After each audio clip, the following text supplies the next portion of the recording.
Defence Lead in the Number 10 Policy Unit, and joining me now. OK, sir, you are a military man to your boots. You served as a Lieutenant Colonel. I am merely a journalist. When I see headlines about shrinking size of army and naval fleet, I get concerned. You're the expert. Should I? Good morning. Good morning, Nick. I think we should be concerned over how the size of the army has been scaled up to where we are now, because I think that's come about and occurred without taking into our concerns what's changing in the situation that we're facing. So the idea of the army being about 75,000 personnel, full stop, has been a situation that we've been working toward for a number of years. But I think the scenario and the situation that, and as the Defence Secretary has described, has changed. And within the combined lethality that he's looking to bring for the armed forces, that question probably needs to be reviewed.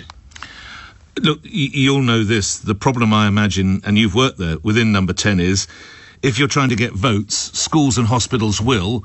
Buying Absolutely. Battleships and blokes and women in combat uniform probably won't. Is that the reality, Lieutenant Colonel?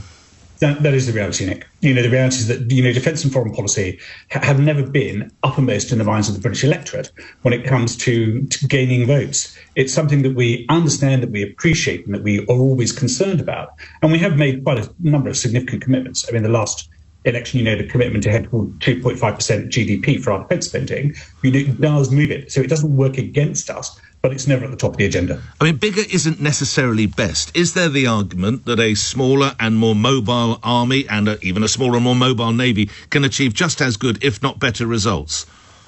It does, but of course what you're looking toward is ensuring that within those armed forces, whether that's within the Army or the Navy or the Royal Air Force, what you've got are people who are content and satisfied, who are professionally committed. And there have been a number of frustrations that have been brought into that process, which has meant that aiming toward a deeply professional or volunteer 75,000 strong force for the Army has been upset by everything from its recruitment processes to the terrible, dire state of accommodation that servicemen and women are expected to be able to put up with. We've got to work towards something that looks like it's more than stable, rather than just treating it as a second thought. You pretty much answered, well, certainly more than half answered my last question, which obviously I would imagine you had a great career. You probably relished every minute that you served in the Army, and you'd be delighted to see sons and daughters and grandchildren go in and do the same. But until recently, certainly the Army had a recruiting crisis.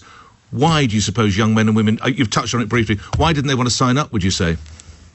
I think there's a combination of factors, Nick. I mean, I do have to admit that my own daughter is serving in the Army, so she has sort of followed that path. And I've got a second who's on her way into the Royal Air Force. But behind all that, we've got societal, economic and cultural factors that are preventing people from getting to that stage in the first instance.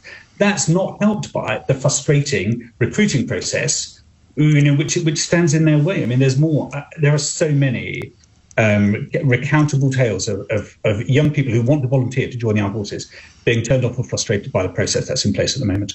Grateful for your time, Christopher. Thanks so much. Christopher Brannigan, former senior advisor to Boris Johnson while Prime Minister, Defence Lead in Number 10 Policy Unit, and is Senior Fellow at Policy Exchange, and serves as a Lieutenant Colonel in the Royal Scots Dragoon Guards.